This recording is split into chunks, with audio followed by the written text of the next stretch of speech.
With Caesars Palace Online Casino, Iconic Play is just the beginning. Download today and register with code RADIOLAUNCH. New users get a $10 sign-up bonus, a 100% deposit match up to $1,000, and 2,500 rewards credits after wagering $25. Must be 21 plus and physically present in Pennsylvania. Minimum wagering within 7 days required to unlock bonuses. Full terms and wagering requirements at CaesarsPalaceOnline.com/promos. If you or someone you know has a gambling problem, call 1-800-GAMBLER.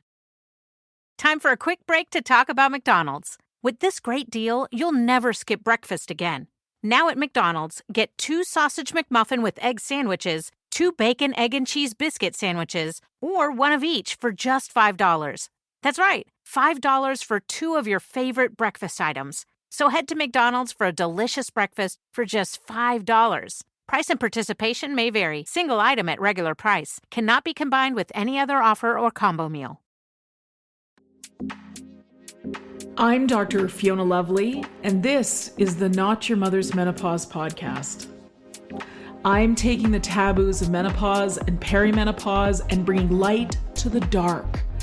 No bullshit, no shame. It's time for us to gain a new paradigm in female health, out with the old and in with the new, and I'm bringing fresh perspectives from someone in the arena.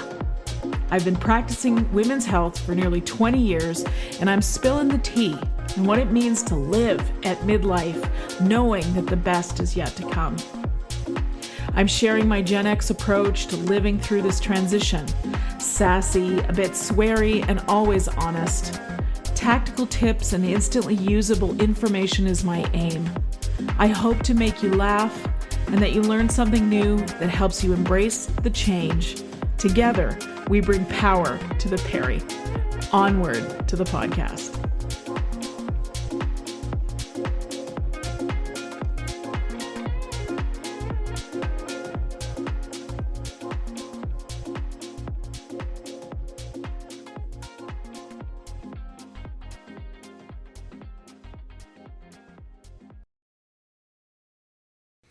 Hey, Dr. Fiona Lovely here, and this is the Not Your Mother's Menopause podcast, and I have such a fun conversation to share with you today. Recently, I had the pleasure of interviewing Jennifer Chesak, who wrote a book called the Psilocybin Handbook for Women. Now, if you don't know what psilocybin is, it is the active ingredient in magic mushrooms. So I am going to be talking to you today about psilocybin and how it can work well for women. Now, she and I had a really interesting conversation, and I have, this is a bit of a passion project for me. I like to learn about how we can expand the frontiers of our brain and our function, and it turns out that there is actually a role for psychedelics in that. There's lots of really interesting research that's going on in the United States and around the world, actually. Johns Hopkins in the US are the ones that are spearheading that, if you will, and just fascinating research. So I want you to try to disconnect the part of your brain right now that's making this about, oh, that's a drug I need to avoid. I want you to think about the plant medicine involved here.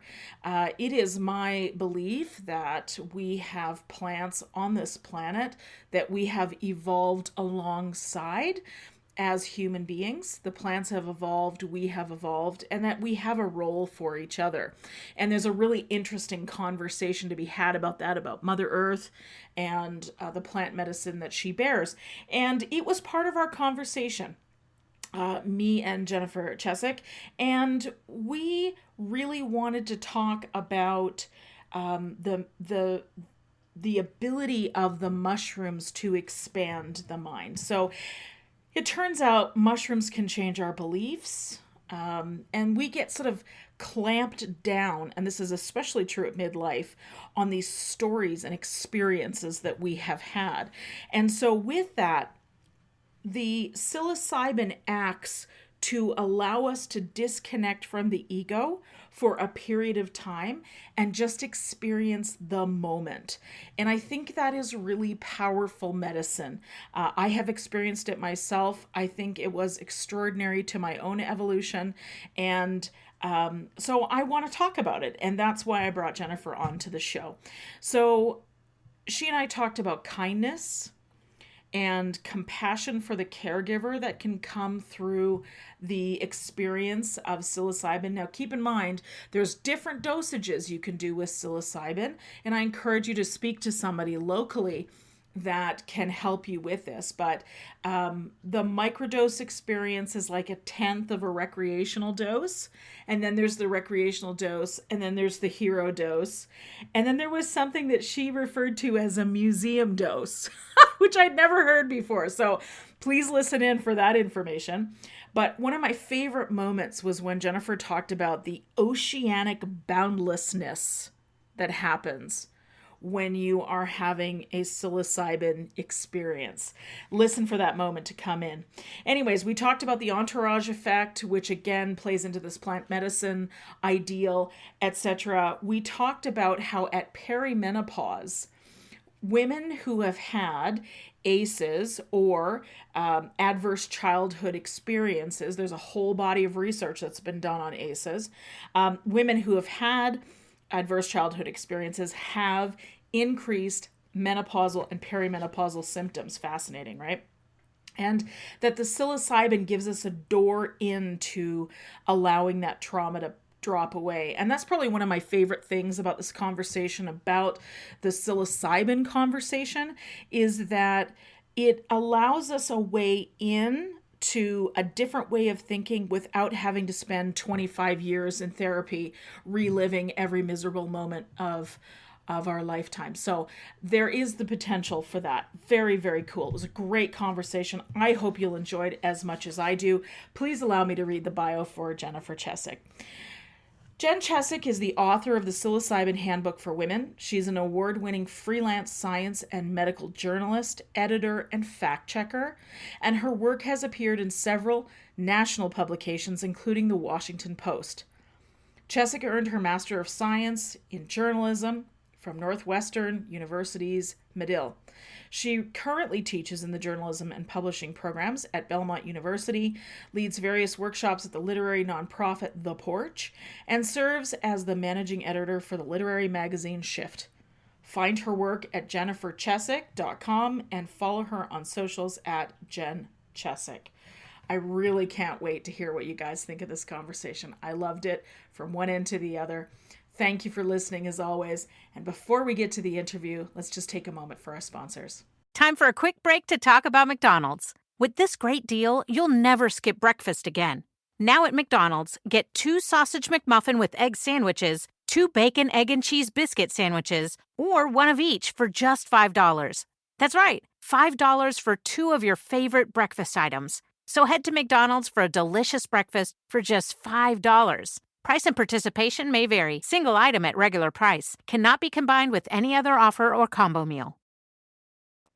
Welcome to the Not Your Mother's Menopause podcast. I'm Dr. Fiona Lovely, and I'm thrilled today to have author and journalist Jennifer Chesak on the podcast with us. And Hamish has just joined us, which is one of my cats.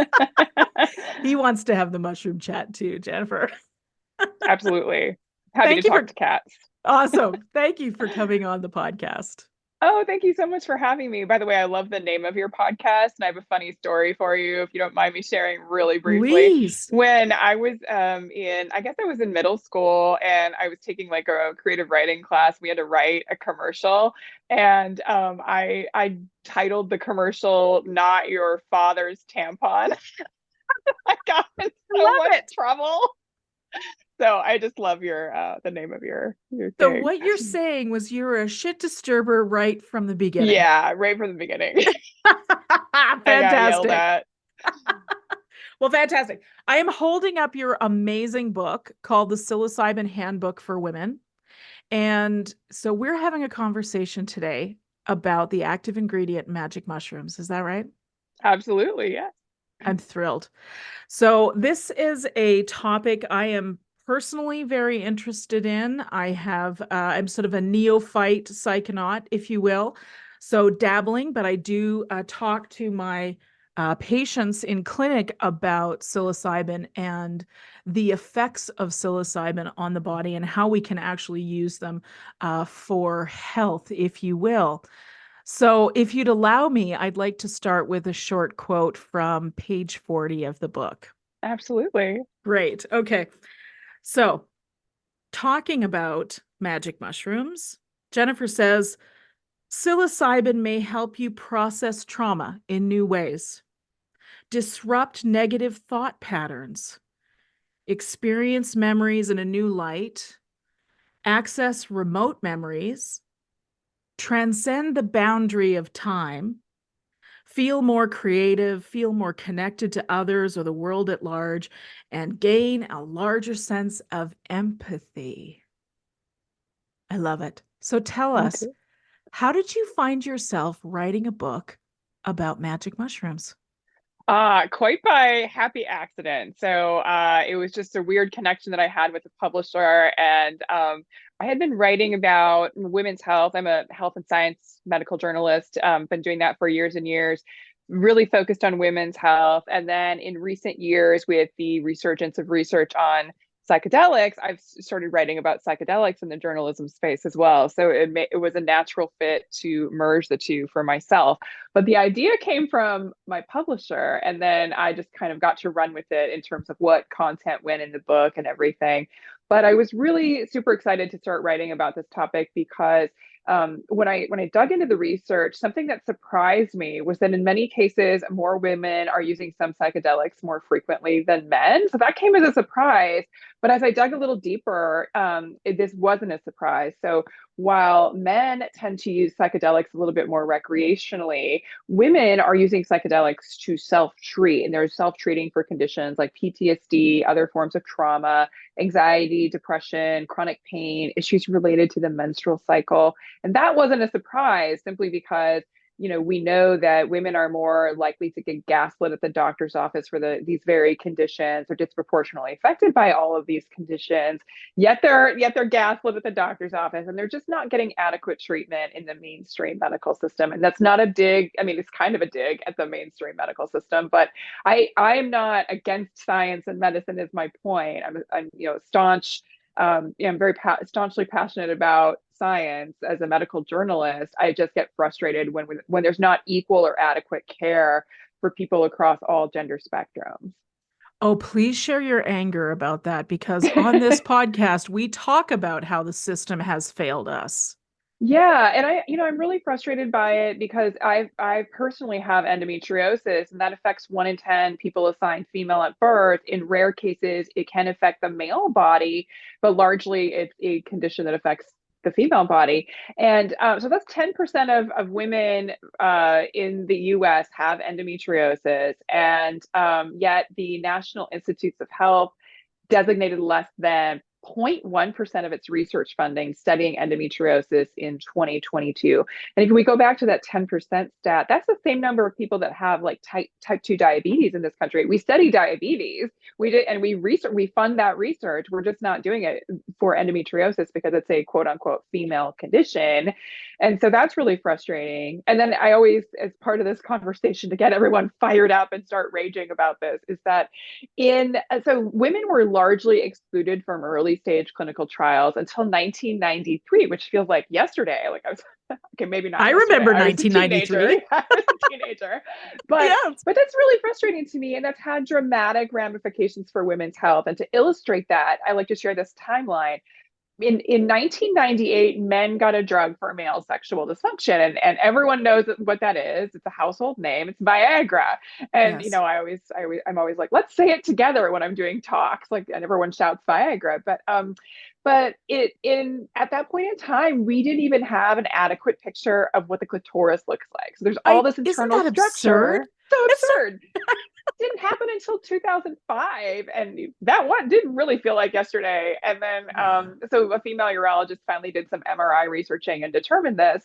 Then if we fast forward to 2015, that's when women finally got a drug for female sexual dysfunction. So that is a 17-year gap from when dudes got a drug to when women got a drug for the exact same condition. Yes, sexual dysfunction affects the female body and the male body differently, and vastly differently from person to person, but it's still the same condition. It was just prioritized as a treatment for men was prioritized. Mhm. Yeah. Well, we know that there's a health gap. Actually, there's a Yeah. fascinating article this morning in Forbes magazine that talks about the gender health gap and Ah, how, yes, did you happen to I catch it this haven't. morning? It's No, what but I will look it's it up. Please do. It talks Okay. about how it can increase the GDP of the United States by $1 trillion if women are actually able to maintain work, etc., and contribute to society instead of having this massive health decline that can happen when we have that hormonal transition at Yeah, midlife. Yeah. absolutely. Well, thank you for contributing to the body of work around this because, anything that is a ripple effect, I think, for women's health is helpful. And I am, as a clinician, amazed at how many times I am asked if I know anything about magic mushrooms and would they help. Sure, absolutely. It's such a hot topic right now, and It everyone's excited about it. it is. It really is. So let's dig into that. Like, why Okay. would a woman want to take magic mushrooms to get the effects of psilocybin? Yeah, I think it helps to start just by talking through some of the science about what actually happens in the brain and the body when we are on psilocybin. And Oh, that helps yes, people sort of please. understand, like, why is this even effective? Why are we getting all Yeah. this amazing research and stuff? So in a nutshell, researchers have come up with a model to sort of explain what psychedelics do in the brain, and it's called the Rebus model, and that stands for Relaxed Beliefs Under Psychedelics. And this was created by Dr. Robin Carhart Harris and Dr. Carl J. Friston. I always just like to give credit where credit is due. But I love this model because it really helps us understand what's actually happening and why psychedelics can be beneficial. So in when we're young, our brains are super flexible. That's because we haven't really formulated our beliefs about ourselves or how the world around us operates. So we're still formulating that. So we're really malleable in our brains. Now, fast forward to adulthood, and that over time, those belief patterns become really rigid. So we get solidified in our identity, even though it's constantly changing. We still get pretty solidified in it, and especially with negative beliefs. And then, we can have trouble sort of changing our minds. So in a normal state of consciousness in adulthood, we can think of our brains as almost like this frozen pond. And if you were to try to take a new belief, say you're trying to change like a negative belief about yourself, and if that new belief that you're trying to add into your brain is like a rock and you drop it on a frozen pond, nothing happens. It just goes thunk. And but if we are on a psychedelic, then this is where the relaxed beliefs under psychedelics come in. That pond, instead of being frozen, is thawed. So now we actually just have water.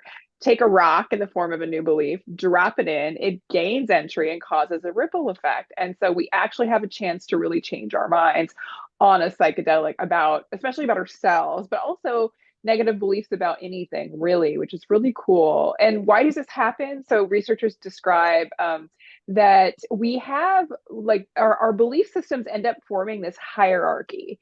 And so we can think of that as if almost like the structure of a corporation. At the top, you've got your CEOs. At the bottom, you've got your employees who are sort of lower on the ladder, right? And the CEOs of a corporation don't always want to listen to the beliefs that are at the bottom. I mean, the employees that are at the bottom of the ladder, and we can think of those as beliefs. So there's this hierarchy, and those CEO beliefs can become really domineering. And if they're negative beliefs, then it can be a really big problem. So it can be an issue. When we are on a psychedelic, it's like that hierarchy completely gets relaxed. And so everyone's equal, all the employee beliefs are equal. And so the lesser the employees that are sort of lower on the ladder can kind of gain a footing there in the belief corporation structure, which is really cool to think about. And then a couple of other concepts related to what happens in the brain can be really, I think, really helpful in understanding what some of those things that you were describing in the quote that you shared, like why are all these things possible? The other really cool concept that I love is called the helioscope effect. So a helioscope is an instrument that scientists use to look at the sun, so unrelated to psychedelics. But Dr. Gregor Hassler, he's also a prolific psychedelic researcher. He came up with this model to describe how we can view our trauma when we're on a psychedelic and view it from a safe distance. So helioscope, again, is this instrument that scientists use to look at the sun, and it, puts a protective filter on because we're not supposed to look directly at the sun. Well, we can think of our trauma in the same way. In a normal state of consciousness in our everyday lives, we avoid thinking about our traumas because they're so triggering and they cause anxiety and fear and stress and frustration. And so when we are on a psychedelic, it's almost like we have that helioscope effect in place. We can actually view our traumas from a new through a filter, from a new lens, and look at them safely without getting triggered. So so you can, view something that's very difficult and not get triggered by it. And then we can reprocess it. And then when you're no longer on the psychedelic, that reprocessing can continue to happen. And so we can look at our traumas in a new way after the fact. So it's just a really cool concept to sort of share why these psychedelics might work. Wow. I mean, the applicability of that, the thing I find myself talking about most right now, it's so interesting in clinic. I never know what the trends are going to be, and it changes all the time. But this one stuck around for the while, and people are talking about trauma. And for women, as I was saying to a patient yesterday, she was reliving a story for me. I said, we have all these, we may have a big T trauma. Absolutely. There are lots of women with that experience. But I'm not sure spending 25 years talking about it in therapy really resolves things. And even though I love my therapist, I love that work, that body of work, so many helpful tools.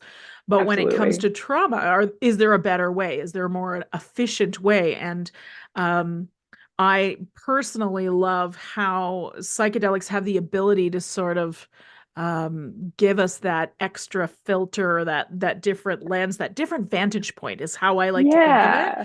Like we can look at the experience if it comes up, if we choose to, and we can see it in a different way.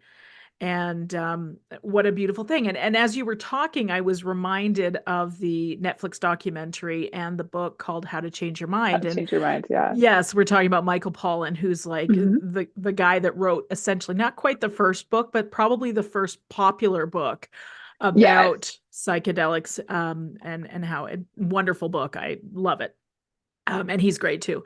But it's that whole, how can we get a different perspective on the experience? And I think this is the default mode network in the brain. We do talk Hmm. about that in the podcast. So my listeners are familiar with the Oh, concept. good. Okay. Yes, absolutely. So go ahead and talk neuro. It's just fine. Yeah, good. I could talk about the default mode network briefly because there's some Well, really yes, cool. and what I want to say about it is this is ultimately here in Canada. We have Health Canada approval to use psilocybin for terminal cancer. Sure. So the question is, why indeed is psilocybin used for terminal cancer? And my understanding is that it takes away the fear of dying. Can you talk about that a little bit? Yeah, it is a really cool concept. So yes, I do see that we're seeing a lot of potential with psilocybin for end of life care in terms of helping ease that transition for people. And I think it can also be beneficial for caregivers as well, because when we're dealing with grief or facing grief that's coming, it can help us look at grief in a different way. But yeah, essentially what I think psilocybin helps do is it helps us feel a little bit more connected to something bigger than ourselves. We're so focused on ourselves in everyday life, and that doesn't mean we're selfish. It's just the way that we are as humans. Yes, we have connections and stuff, but we still ultimately have to focus on ourselves first. And psilocybin does something really cool we were just talking about the default mode network. So I'll explain that because it helps explain all of this. So we have in our brain something called the default mode network, which many of you are familiar with. And this is a network of brain regions that work together to form our sense of self. It's also very concerned with our empathy and our autobiographical memories, all of these things. And when we are using psilocybin, parts of the default mode network that normally connect will disconnect, and parts that don't normally connect will connect. So it's like taking that outlet that we all have in our houses with like the power strip, and we unplug a bunch of cords and plug them back in a different way, just temporarily. But this has some really cool beneficial effects. A common term that people talk about in psychedelics is something called ego death. So ego death can sound really scary because it sounds like you're completely losing your sense of self. But on a macro dose of about 3.5 grams, you're just going to have some really beneficial effects of ego death, meaning that instead of really being so focused on yourself, you get this greater sense of connection to the universe at large, Who doesn't to want that? yeah, it's amazing. I mean, and I can Yeah. describe it from my own perspective, but there's this really cool concept called oceanic boundlessness to describe this term of feeling that greater sense of connection. And it's a term that Freud and a French mystic coined to describe that deeper connection, unrelated to psychedelics. But when you're on psychedelics, we have this concept of oceanic boundlessness, where instead of being so focused on ourselves, we feel connected to the universe at large, or it could be to nature, or it could be just to something greater. And then, you also mentioned by reading that quote that sort of like that time is just a false construct, right?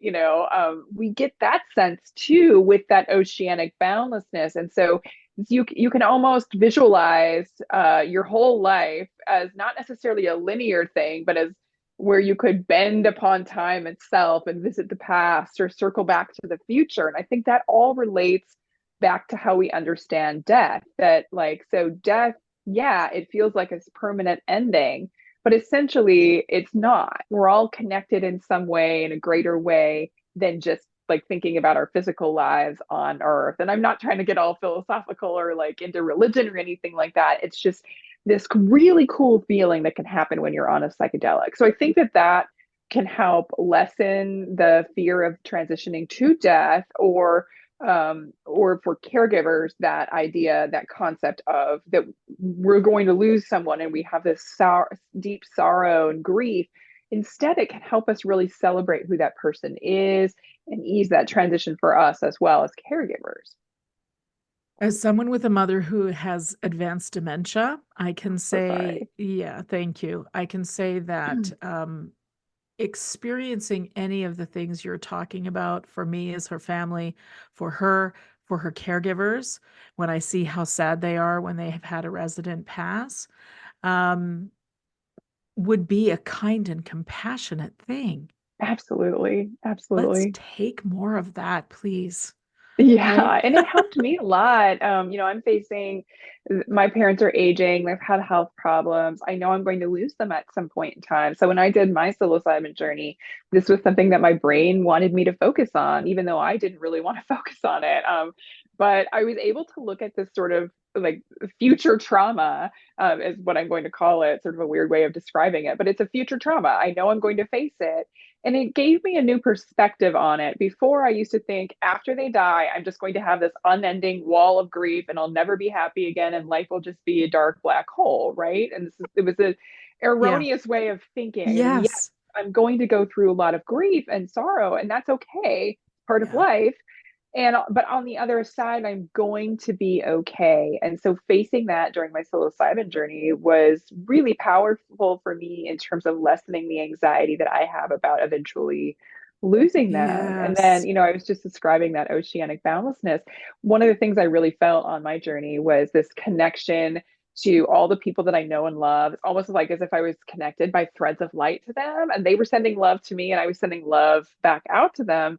And I think a lot of times we know we have a support system in this life, to really feel that in your body was one of the most profound things I've ever experienced. And so it really changed my perspective in knowing that yes, when I face this future trauma, I have people I can lean on in a really solid way to help me get through it. I have to walk through it on my own in terms of my own grief, but I'm not alone in this world, and that's a Mhm. really powerful thing to know.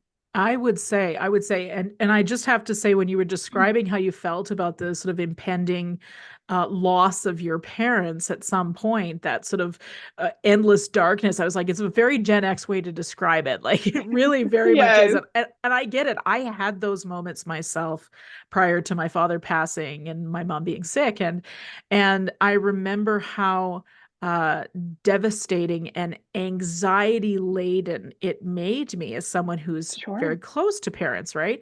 And Yes. I think how could we have an option that's kinder, that's going to bring in more kindness, that's going to help us understand that grief that we will experience, even if it's sort of to prepare as best you can. And you're saying there is evidence that psilocybin can really help with that. Absolutely. And I just see so much potential there. So it's brilliant. It's magical, right? Yes, extraordinary. The South Dakota Stories, Volume 5. South Dakota seemed like the perfect place to unplug. But I ended up connecting to the world around me. A world where each sunset was painted, where I felt adventure's pulse with every step, and where cold water trickling, pine swaying, and grunting bison became my favorite soundtracks. I just wish I didn't have to leave. There's so much South Dakota, so little time. Time for a quick break to talk about McDonald's. With this great deal, you'll never skip breakfast again.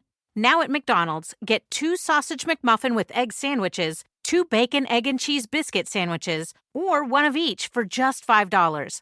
That's right, $5 for 2 of your favorite breakfast items. So head to McDonald's for a delicious breakfast for just $5. Price and participation may vary. Single item at regular price. Cannot be combined with any other offer or combo meal.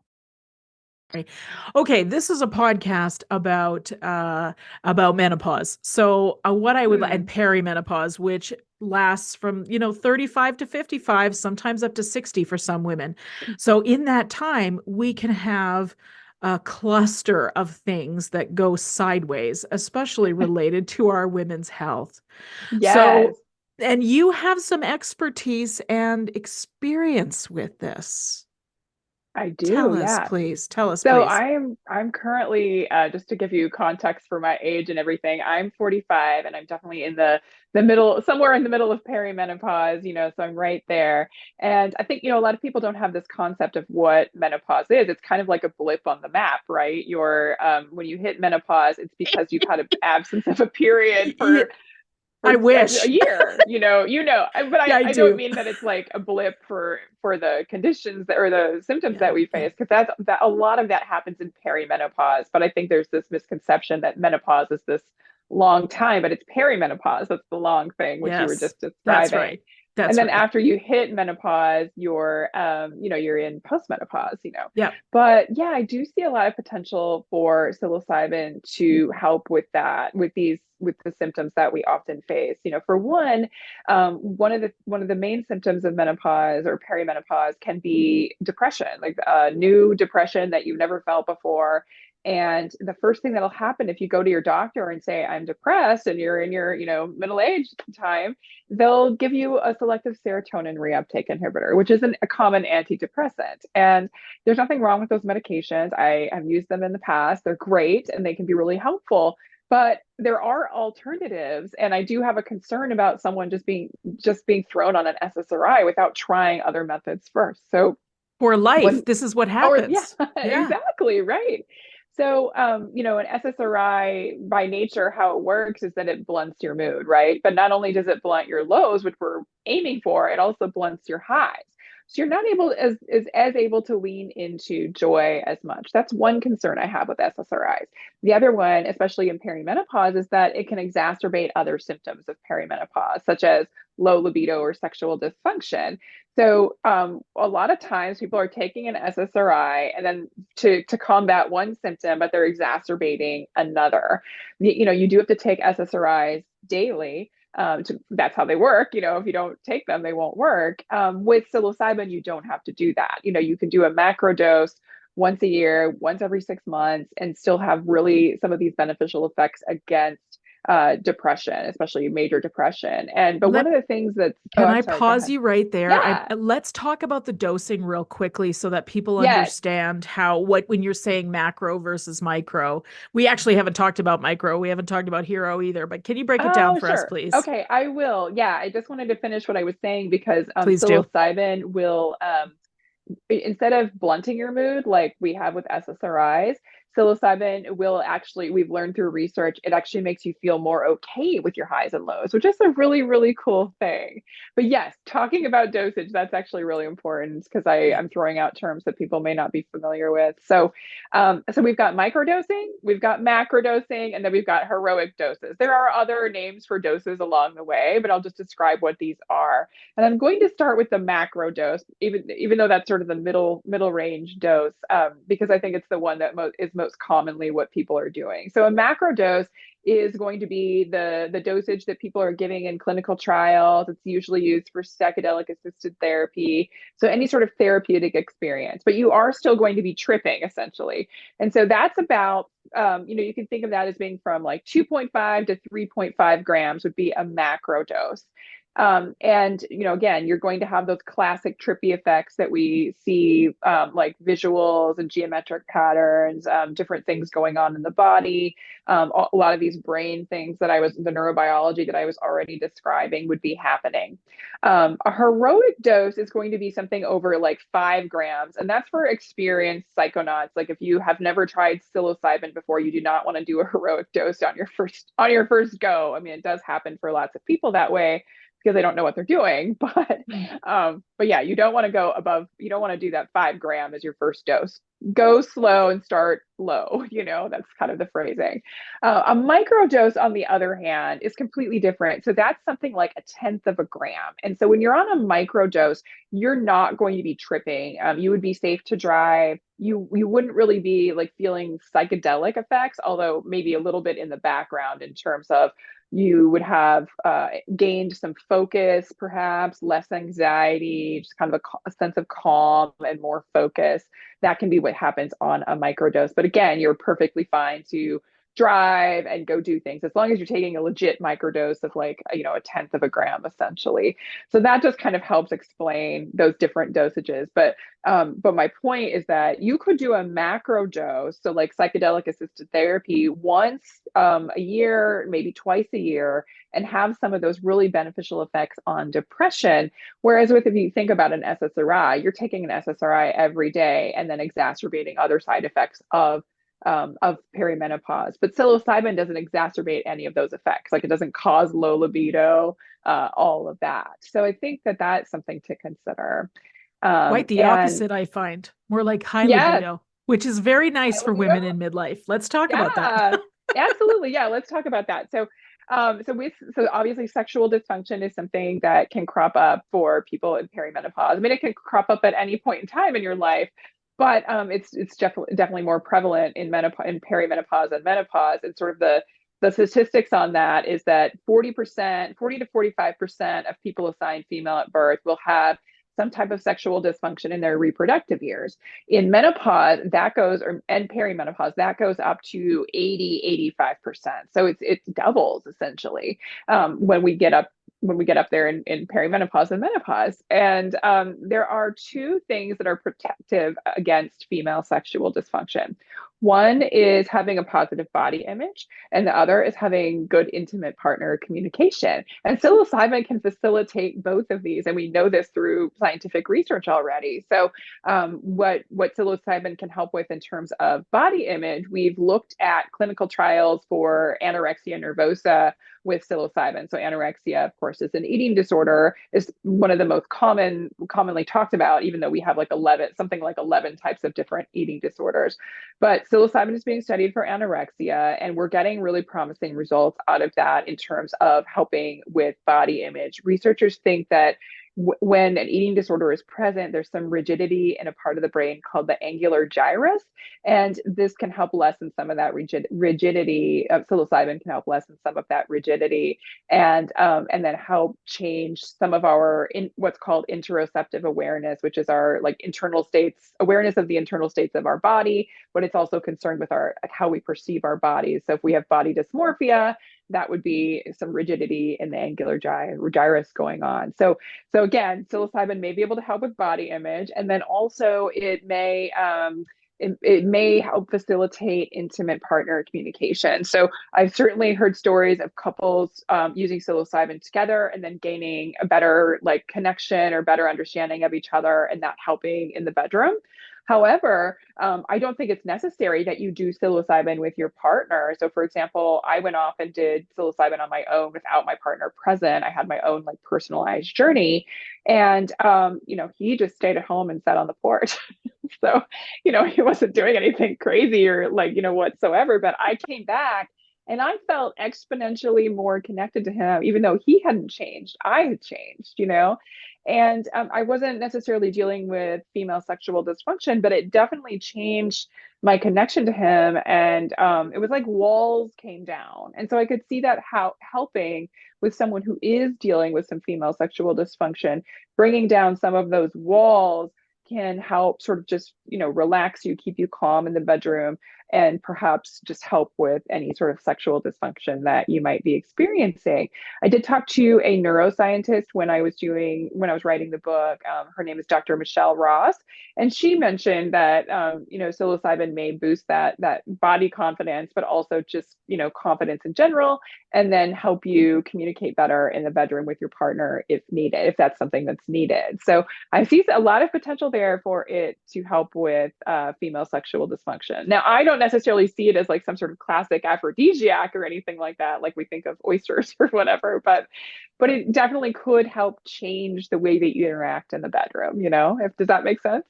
It does. And I love what you said about walls coming down. That is like an excellent way to describe my own experience with psilocybin, was just very much like that. It was like when you have a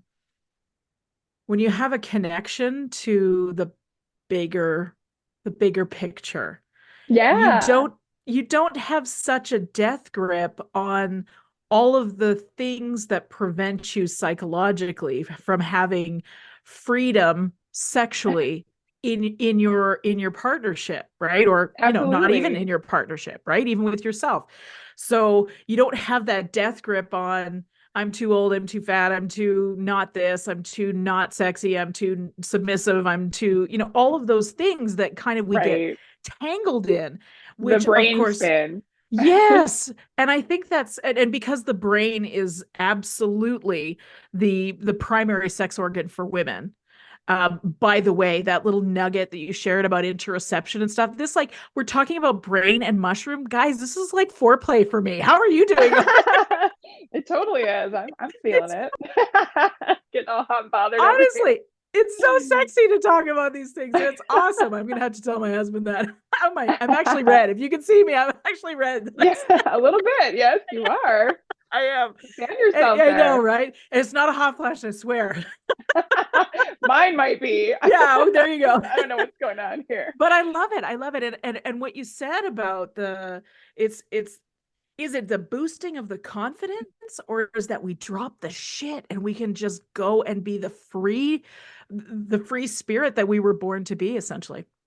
Yeah, I think it's a lot of probably a bit of both, but that dropping of the walls has been really key for me in all facets of my life because I think that greater connection that I was describing that I feel with my husband, it's like maybe I was holding up a wall there and trying not to be so vulnerable with my partner all the time, and so I put up a wall to protect myself, and now those walls are gone. In the book I referenced like that it was like the Kool-Aid man coming in and crashing Yes, through all the walls. I Like, love oh that. yeah. Yeah.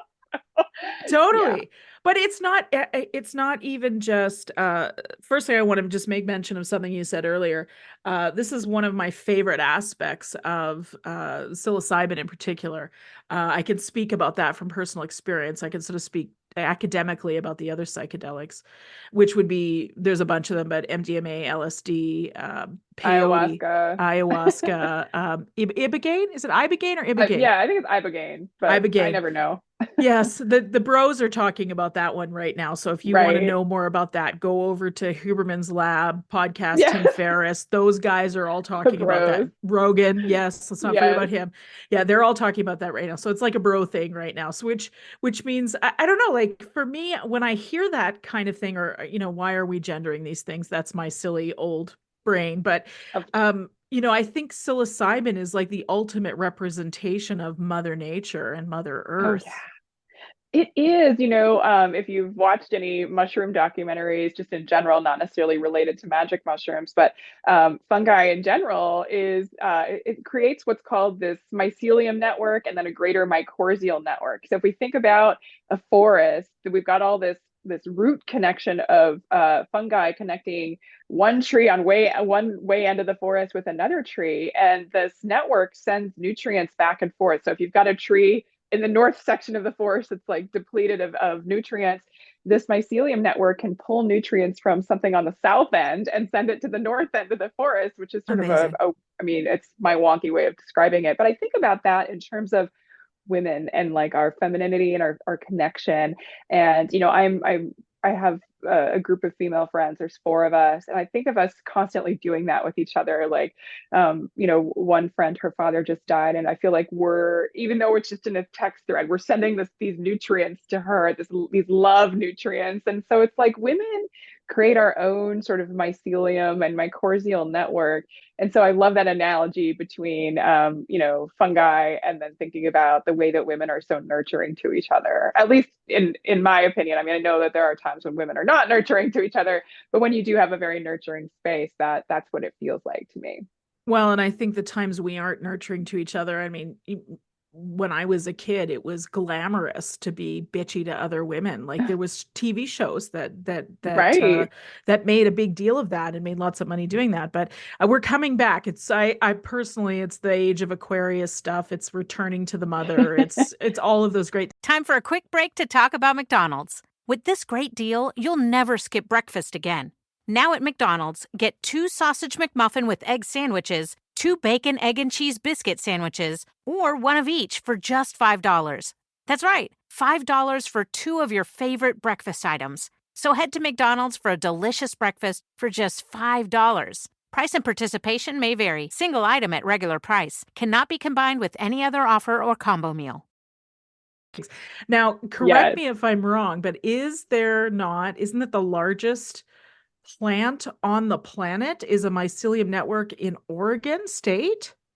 Oh, you Oregon might and be Washington. right. I'm not sure. Hundreds of Yeah, hectares large. Like it's that's crazy. the largest organic item. And I believe this is like Paul Stamets would be talking about this. He's kind of like he's sort of the OG psychonaut, isn't he? Yeah, sure. Absolutely. The Definitely. mushroom guy anyways. Yeah. But I just there's so many juicy tidbits in this conversation that I want to pick up, but I do want to Yeah. spend some time talking about the women's sort of menstrual disorders and your experience with the mushrooms. And Sure. you did talk about having your own diagnosis of endometriosis, you said, yes? Yeah, Yes, yeah. I would love to get into that. I did want to please. go circle back to the menopause talk just for a second. Yes. One of the things that we didn't get a chance to cover is that one thing that I don't think many people realize is that if you've had adverse childhood experiences in your life, that can exacerbate your menopause symptoms. And that sounds crazy. Like, how can something in childhood exacerbate like your hot flashes? But it makes sense. So, adverse childhood experiences are things that happen in childhood that were traumatic. So, it could be, violent or, violence in the home, or abuse, neglect, a traumatic divorce, living through systemic racism in your community, poverty. All of these things can be traumatic, and it changes your stress response physically in your body, and that's lasting. So that altered stress response can affect our menopause symptoms. And to just put this in context, it's something like 1 in 6 adults. Yeah, this is correct. 1 in 6 adults have had 4 or more adverse childhood experiences. And if you've had 4 or more adverse childhood experiences, you're more likely to have worsened menopause symptoms. It's just this weird bit of science. So I just wanted to share that. But yes, digging into the menstrual cycle, which is one of my favorite things to talk about in relation to psilocybin, which sounds a little weird, but I see a lot of potential for psilocybin to help with issues related to the menstrual cycle. So, what we're learning through research right now, and all we have right now are case studies and anecdotal reports. So, we definitely need more research on this. But Johns Hopkins, there's some great women scientists scientists, and I don't mean to say, oh, they're women scientists. I just am pointing out that yes, women are the ones studying this because no one else is. So Dr. Natalie Gukassian and Dr. Sasha K. Narayan are studying this, but they did some case studies to see how psilocybin potentially affects the menstrual cycle. And they've learned three things that might be possibly happening. One is that that likely if you do a macro dose, your period might come a little early. So I just like to make people aware of that. Number two is that if you've had an absence of a period for a while, not related to menopause, but in your reproductive years, which of course can happen for multiple reasons like stress or whatever, but it may return. And then the third thing is if you, so your period may return if you've had an absence of a period for a while, and then it may re-regulate your menstrual cycle. So psilocybin may bring regulation back to your cycle if you've had a time of irregularity, and irregularities can happen for a number of, reasons and conditions as well. So this is super fascinating, and I'm excited that, people are studying this, and I hope they continue to study it because I see a lot of potential for things like polycystic ovary syndrome, premenstrual dysphoric disorder, or even endometriosis, even though that's not what we consider like a classic menstrual cycle disorder or anything like that. It's just related to the menstrual cycle. But yeah, so a lot of potential there. And the mechanisms of action are sort of fascinating to me. So our cycles occur along what's called the hypothalamic pituitary gonadal axis, meaning our brains are essentially talking to our ovaries. And when one hormone kicks off, it tells another hormone what to do in this feedback loop. And that's why we have our follicular phase followed by ovulation, then the luteal phase, and then we get our periods. That's the trajectory of the menstrual cycle. And it starts all over again, right? But we also have another axis in our bodies called the hypothalamic pituitary adrenal axis. And so this axis is involved in our stress response. And when we take psilocybin, we are activating our serotonin receptors, and it's working along that HPA axis. But by their names, you can tell that these axes overlap. So we've got with the hypothalamus and the pituitary gland, you've got your HPG axis and your HPA axis. They overlap. And we know just in general life that these axes interact with each other. If we get stressed out, that we may skip a period, or if we are on our periods, we might be more stressed out. It's just the way that it works. So these overlap. So researchers are saying it's not a stretch to assume that that psilocybin may affect your menstrual cycle, or vice versa, that where you are in your period in your menstrual cycle may affect your journey. And that's simply having to do with some of the things that are going on with our hormones. That's fascinating. Well, we know that different times of a period or different times of the menstrual cycle, women are more likely to have physical injuries. If we take a concussion or a head injury during certain phases of the cycle, we can have a more severe experience, or a lesser or more healing experience. So, or quicker to heal. So it's not surprising to hear that at all, but do tell. When is the best time to take a micro, a macro, or maybe even a hero? Let's not talk hero, okay? That's the advanced skip out maneuver.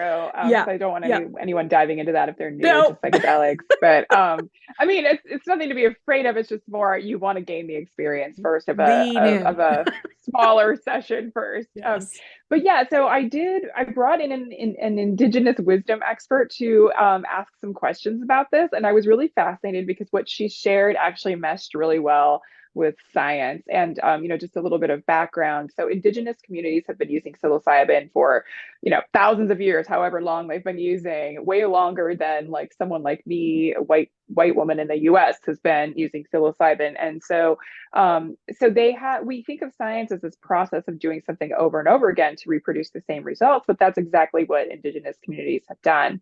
So I brought in an indigenous wisdom expert to help me sort of understand where in the cycle it would make the best sense to do a macro dose. And her name is Michaela De La Mico. She goes by Mama De La Mico on Instagram, and she practices what she calls mush womb consciousness, which I just love because love the name. She works with people with plant medicine to help sort of regulate menstrual cycles and do other womb care aspects. And I like to enunciate womb care because I had a male journalist misquote me, and he wrote wound care in an article. And I was like, well, yes, sometimes the uterus feels like a wound. But anyway, getting back to how very male. I know how very male of him, right? Yeah. Poor guy. I've been telling this joke on every single podcast. But anyway, um, with Mama de la Mico or Michaela de la Mico, she recommended doing a macro dose when you're closer to ovulation rather than when you get closer to your period. So in indigenous communities, they don't allow people to partake in mushroom ceremonies if they are on their menstrual cycle. And so that's something that's really important to honor if you are going to a retreat in an indigenous community working with an indigenous practitioner.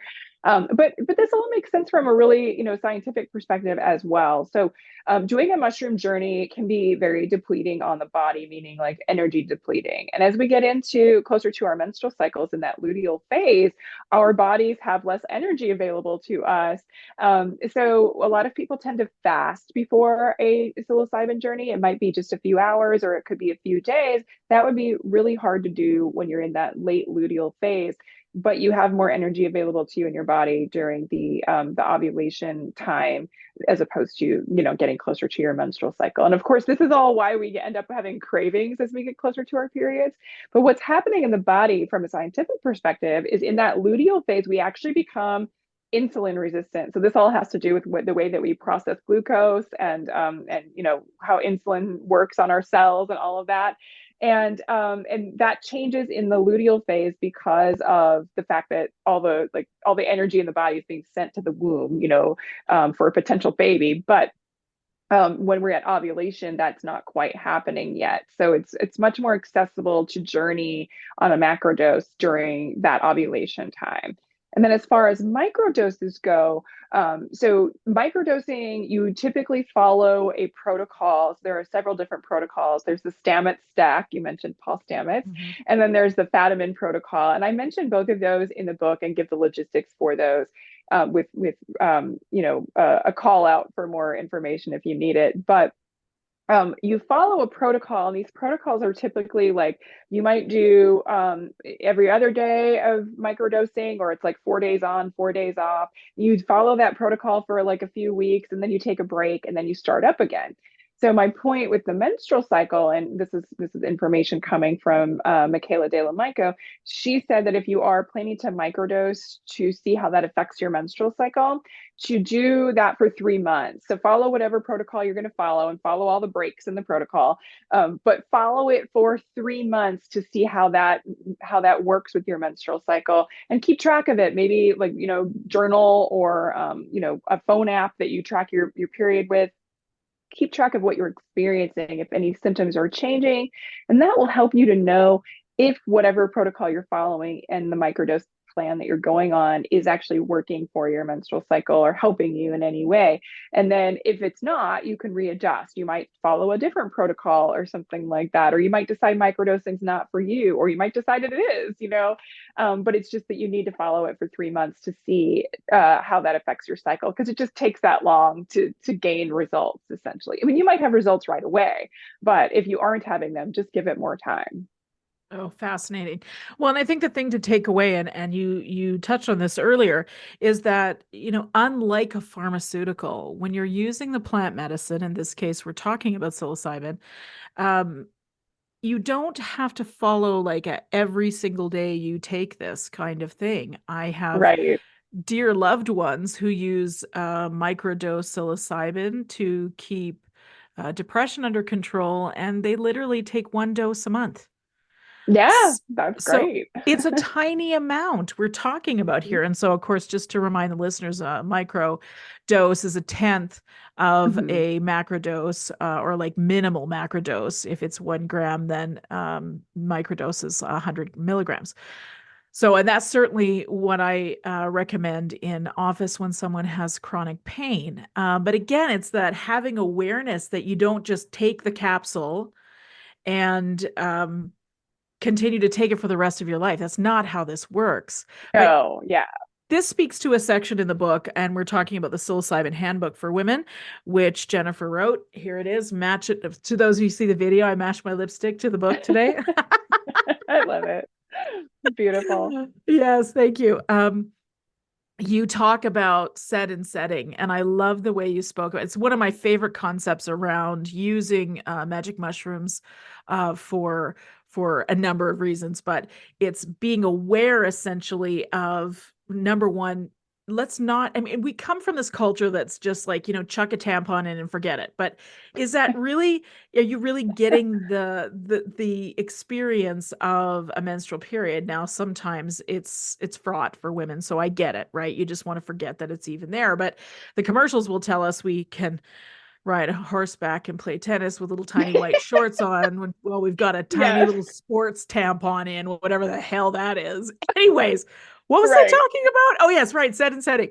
But I love that you're saying like come at it, and you did interview somebody for this, so you'll know who I'm talking about, but because her name is escaping me. But what is the light intention you wish for the experience of taking the capsule? And then are you in an environment that feels safe and nourishing to you? You don't just chuck it in and forget about it. Let's talk Yeah. about that, please. Yeah, absolutely. So you described that really well. So set and setting. Set is your mindset. Setting is what your environment is when you're going into a journey. And so in talking about that mindset, I think that there had been sort of this concept that we must set an intention before going into a psilocybin journey, or it's similar to how if you take a yoga class, you set an intention at the start, and that might be like to work on something specific or whatever. But with psilocybin, the two women that I interviewed who are experts in using psilocybin would be Michelle Pribick and I'm sorry, I said that wrong. Lana Pribick, she's with the Modern Psychedelics podcast, and then Michelle Janicki, and she wrote the Psilocybin Mushroom Companion, I believe, another book with my same publisher. So she's great. But I talked to them, and what they recommended is instead of setting like this specific intention of like I need to work on this thing for myself, be open-minded to let the mushroom take you where it needs to take you. And it's really just working on what's already in your brain, what's in your subconscious, and what you really need to work on. So be aware though that when it starts to take you somewhere like that feels like trauma, even though we have that helioscope effect in place when we're on a psychedelic, your instinct is going to be to resist looking at that trauma. And that's when some anxiety can typically crop up during a psilocybin journey. You might be like trucking along, having a good time, the trees are real pretty and you're feeling euphoric.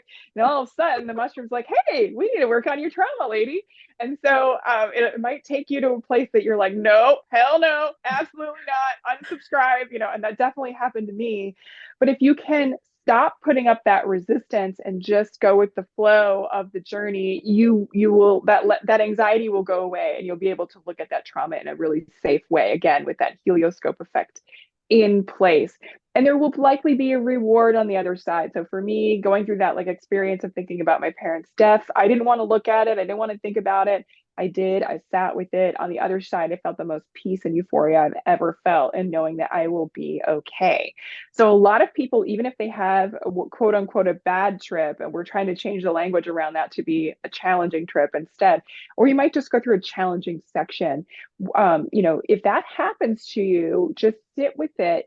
Try to remain calm. Try to tap into the things that typically calm you, and you'll likely be okay. And there might be a reward on the other side. A lot of people in survey, psychedelic research surveys say that even if they've had a difficult experience or a challenging trip, that it still ranks up there as one of the most profound experiences of their lives. And that's definitely true for me. Again, I went through like about a 10-minute section there where I was like, oh no, where like the couch next to me or that I was sitting on was like breathing. And I was like, no.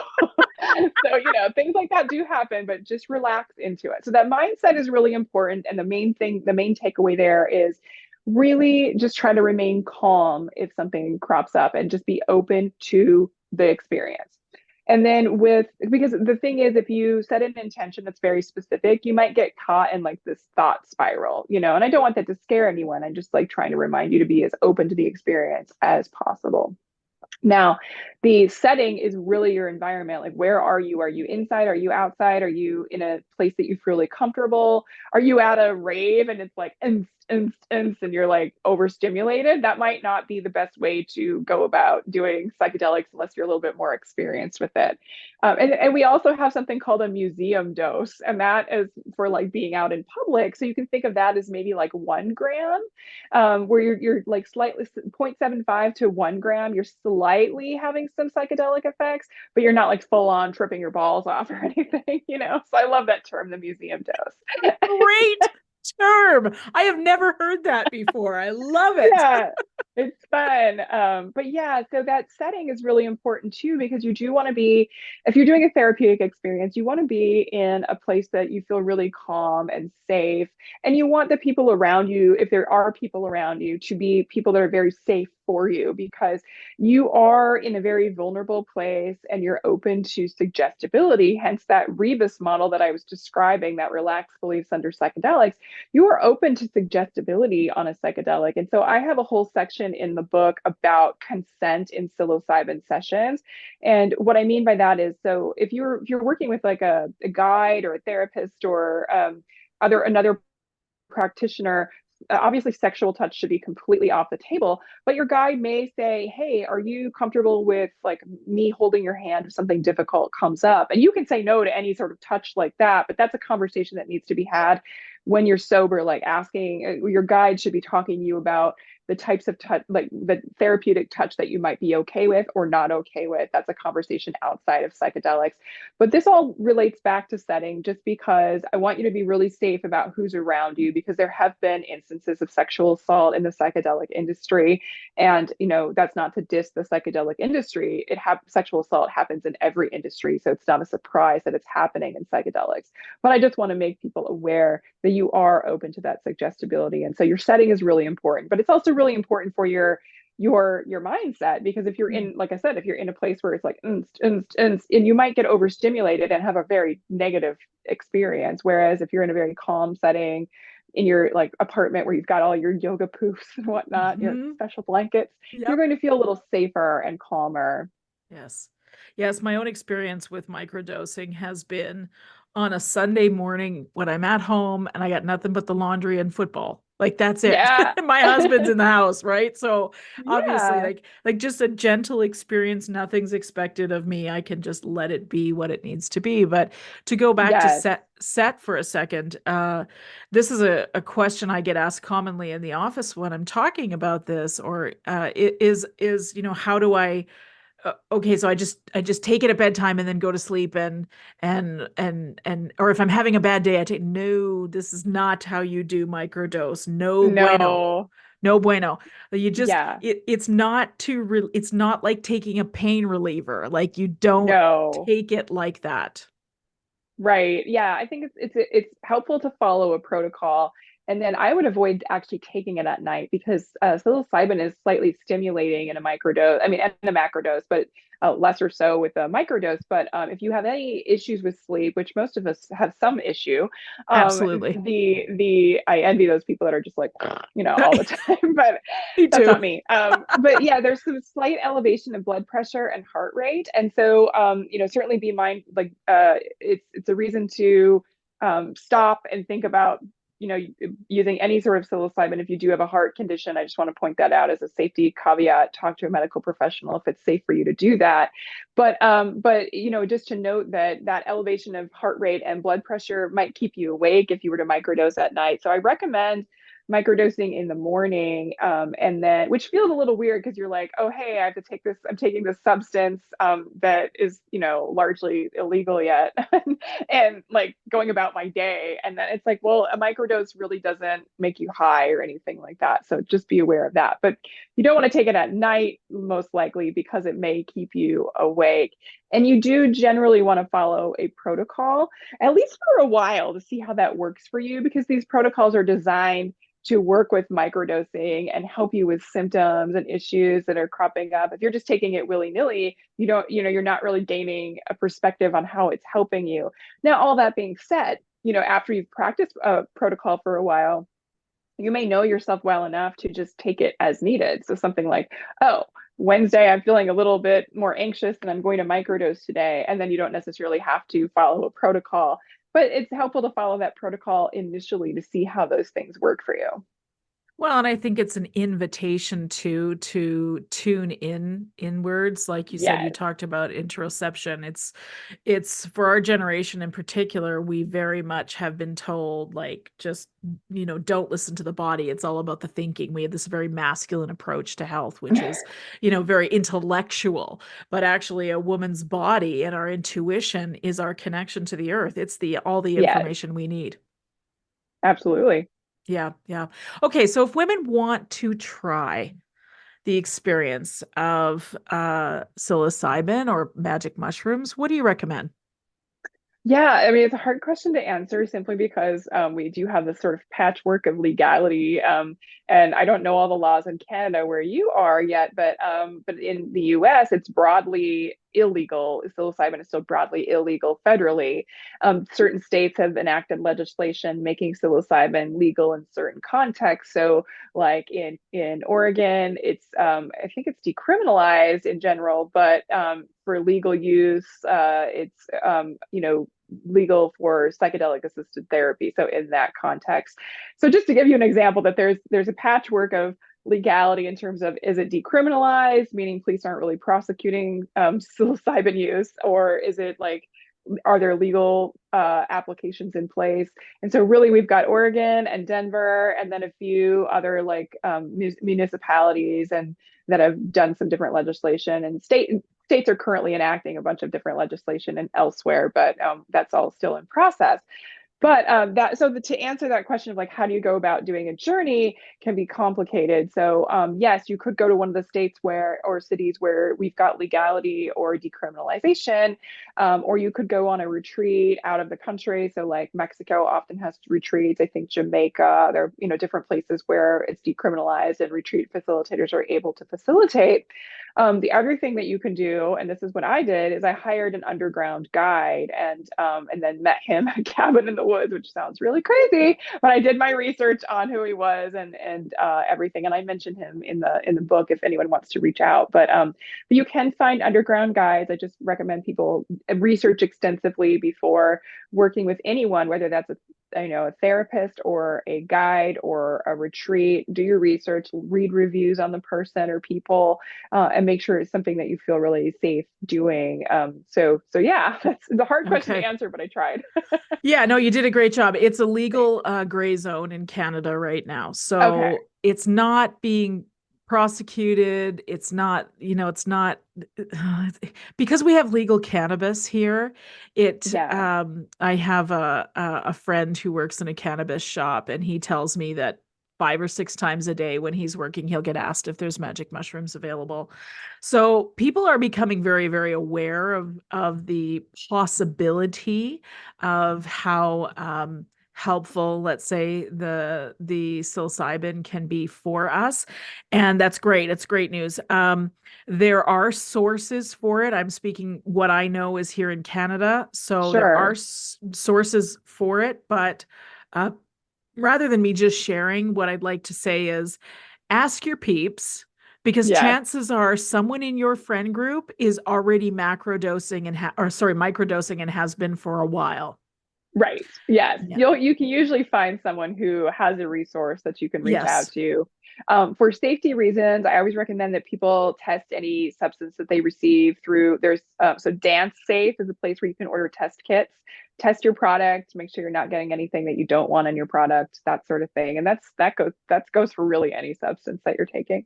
And that's a great suggestion too, because we know for sure is that mushrooms are vast. There are many, many different kinds of mushrooms, and there are some that are quite toxic. So you want to make sure that you're not getting anything like that. That's why it's not a good idea to just go out and forage for your own. Yeah, I don't recommend that, because there are some mushrooms that you take once and you're gone. Your tits up in the rhubarb. Yes. You get one shot with that one. Yeah. Not good. Exactly. Not good. So please just do your research, as Jennifer has said to us, just with all of this. There's so much information right now available. about psychedelics and their potentiality in, I love the term psychological flexibility, by the way. That's just one of my, because who doesn't need that? I We all need certainly, psychological oh flexibility. God, like we get this stories suction cupped onto our faces, and again Yes. there's that rigidity that you talked about, like, and the default mode network is involved in this. And I think this is probably my favorite thing about the psilocybin is that it allows us to sort of disconnect from those stories that are what did you call it? There's something ego something, yes? The ego Oh, death. ego death. Yeah. Yeah. Yeah. Which is kind of a grim way to say it, but Right. uh I mean, it's never going to be completely gone. Let's put it that way. So, Right. Yeah. It'll still be there. yeah, it will. The safety stuff will be there to take care of you because that's just Yeah. hardwired into the central nervous system. But it's a fascinating conversation. I feel so much better educated because of this amazing book that you wrote, the Thank Psilocybin you. Handbook for Women. Yes, thank you. And by the way, I did hear about you through the Moms on Mushrooms group, Oh, the I love MOM group. them. I love Tracy T. She's fabulous. Yes, Moms on Mushrooms is this great organization. It's really a community of moms, of course, and they are on mushrooms. And you can learn about more about mushrooms through that organization. They do a lot of educational components, gatherings, and things like that. And some of that's online, some of it's in person. And I just think it's such a great organization to help reduce the stigma for moms who are interested in using mushrooms because there's some parenting context there. Oh yes. Oh yes, I'd say. Well, if we're going to call the mushrooms the great mother or an element of the great mother that we get to interact with, then why not? And I think Mums on Mushrooms, there's a membership that you can join for a low Yes, cost. And right. it's really informative. So if you want to know more about this, please pick up Jennifer's book. It's amazing. It's a great read. I told her before we started the recording that there's parts of it that read like a novel, right? Like my husband came and Thank I was reading it you. like, go away, I'm busy. I'm busy, I'm into it. So please buy the book and read through it. I think what we're talking about today is part of the human evolution to a kinder and more compassionate world. And there's a bigger conversation to have.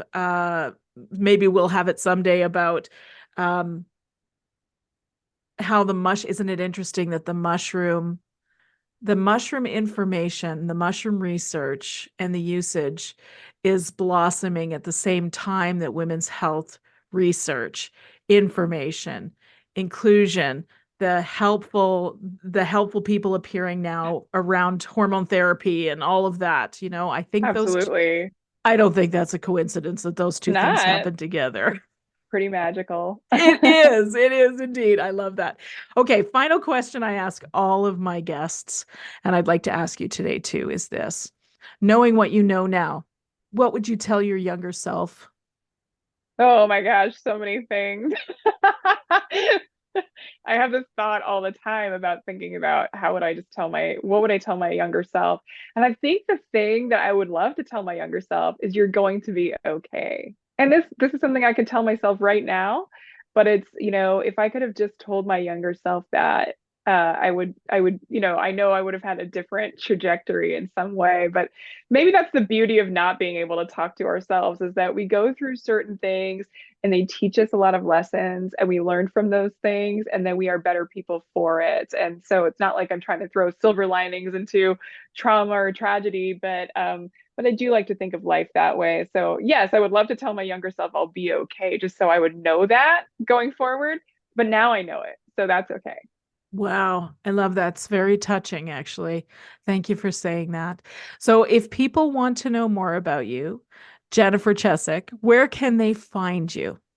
Yeah, so you can find me on any social media channel. I'm at Jen Chesak. That's JenChesak.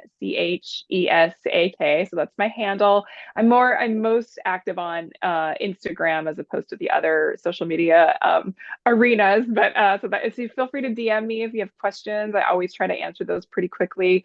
I'm doing a lot of obviously podcast interviews, and I also do speaking engagements where I'm coming to psychedelic clubs or clinics, ketamine clinics, which are, legal right now everywhere. So in the US anyway. So Canada doing that. too. And so if somebody wants to book me for an event, you can just reach out, send me a DM, and I'll get back to you and we'll figure something out. Oh, that's amazing. Listen, I've learned so much. Thank you for being the first to bring this information to the listeners of this longtime podcast. Thank you deeply. Thank you. Thank you for having me. So fun. It's been my pleasure. Thank you. The views and nutritional advice expressed by Dr. Fiona Lovely are not intended to be a substitute for conventional medical service. If you have or suspect that you have a medical problem, promptly contact your healthcare provider. No information offered here should be interpreted as a diagnosis of any disease, nor an attempt to treat or prevent or cure any disease or condition. As with any new advice or program, you should always contact your healthcare provider prior to starting anything new. Thank you.